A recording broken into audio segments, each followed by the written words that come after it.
Assalamualaikum warahmatullahi wabarakatuh. Perkenalkan, nama saya Lia Rahmawati dari kelas 12 IPA 3. Di sini saya akan memaparkan biografi Ismail Marzuki. Nah, Ismail Marzuki lahir di Kuitang, Senen, Batavia pada tanggal 11 Mei 1914. Teman-temannya biasa memanggil Ismail Marzuki dengan sebutan Maing. Ibu Ismail Marzuki meninggal saat beliau masih berumur 3 bulan. Dia lalu dirawat oleh kakaknya yang lebih tua 12 tahun darinya. Kakaknya bernama Ani Hamimah. Ayah Ismail adalah Marzuki, bekerja sebagai karyawan di perusahaan Ford Repeater.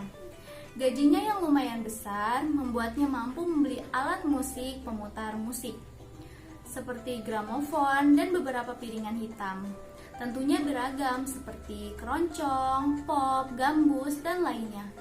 Fasilitas tersebut kemudian turut mempengaruhi minat dan bakat musik Ismail. Ismail adalah salah seorang komponis besar Indonesia. Karyanya kebanyakan bertema lagu-lagu perjuangan. Namanya sekarang diabadikan sebagai suatu pusat seni di Jakarta, yaitu Taman Ismail Marzuki. Taman tersebut berada di kawasan Salemba, Jakarta Pusat. Ada lebih dari 250 karyanya yang beberapa di antaranya masih sering dilantun dengarkan. Tentunya dilantun dengarkan hingga kini ya. Di antaranya seperti Indonesia Pusaka, Sabda Alam, dan Kuita Malam yang dipopulerkan saat itu, serta ada juga Selendang Sutra dan Sepasang Mata Bola. Tak hanya itu, tentunya Rayuan Pulau Kelapa juga adalah salah satu ciptaan karya Ismail Marzuki. Tentunya Rayuan Pulau Kelapa adalah suatu lagu yang sangat populer pada saat itu. Lagu tersebut digunakan sebagai lagu penutup akhir siaran oleh stasiun TVRI pada masa pemerintahan Orde Baru. Ia sempat mendirikan orkes 4 sekawan. Selain itu, ia dikenal sebagai publik ketika mengisi musik dalam film Terang Bulan. Pada masa sekolah, saat kenaikan kelas, Ismail sering meminta kepada ayahnya untuk dibelikan alat musik seperti harmonika, mandolin, dan lainnya. Dia betul-betul memanfaatkan alat musik itu untuk bermusik dan menciptakan lagu-lagu hingga akhirnya pada saat berumur 17 tahun dia berhasil menciptakan lagu pertamanya yang berjudul Oh Sarinah. Dalam hidupnya, Ismail dikenal sangat mencintai Indonesia. Nah, mengapa dia disebut sangat mencintai Indonesia? Hal itu cukup terbukti dari beberapa lagunya seperti Indonesia Pusaka, Rayuan Pulau Kelapa. Karena pada saat itu, saat RRI direbut penjajah pun, dia memilih mogok kerja dan rela hidup susah bersama istrinya.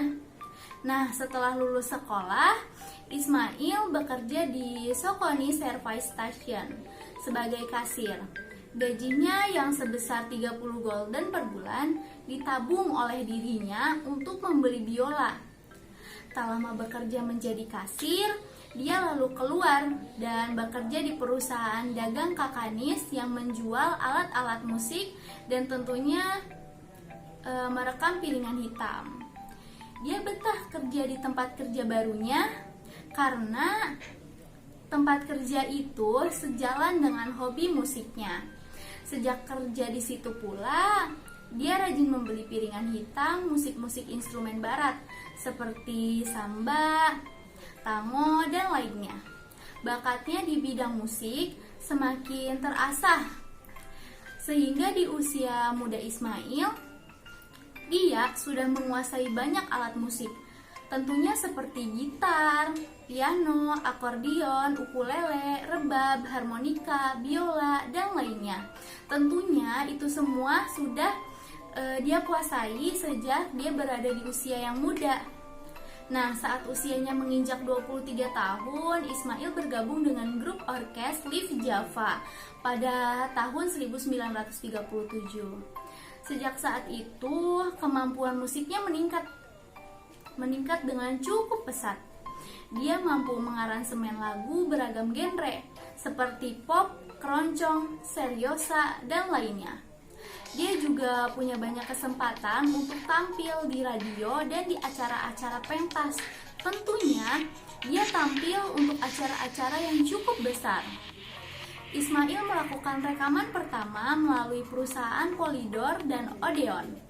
Lagu-lagu yang direkam diantaranya adalah Osarina, Alibaba Rumba, dan Olhelehe dari Kota Raja. Para penggemar musik, khususnya anak muda, menyambut dengan hangat, sehingga Ismail juga mengisi lagu untuk film Terang Bulan yang dibintangi oleh Mochtar. Dia menyanyikan lagu Duduk Termenung. Nah, kesuksesan film Terang Bulan itu akhirnya membuat Ismail dan juga Liv Java diundang ke negara Singapura dan juga Malaysia untuk pentas. Karena film Terang Bulan sangatlah sukses di kedua negara tersebut, sehingga mengantarkan Ismail dan juga Liv Java ke negara tersebut untuk pentas. Nah, pada tahun 1940, Ismail menikah dengan Elis Zuraidah.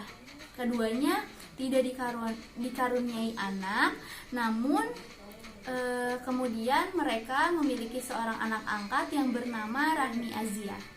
Di antara semua lagunya, yang paling terkenal adalah Halo Halo Bandung dan Rayuan Pulau Kelapa. Walaupun lagunya yang berjudul Halo Halo Bandung masih diperdebatkan oleh sebagian masyarakat. Nah, Ismail Marzuki jatuh sakit pada tahun 1956. Lagunya ciptaan terakhirnya dibuat pada masa sakit yang berjudul Inikah Bahagia. Lagu tersebut berhasil dirilis pada tanggal 25 Mei 1958 di Kampung Bali, Tanah Abang, Jakarta. Ismail meninggal di usia yang cukup masih muda. Saat itu umurnya masih berusia 44 tahun. Pada tahun 1968, Ismail Marzuki mendapatkan anugerah penghormatan dengan dibukanya Taman Ismail Marzuki, sebuah taman dan pusat kebudayaan di Salemba, Jakarta Pusat.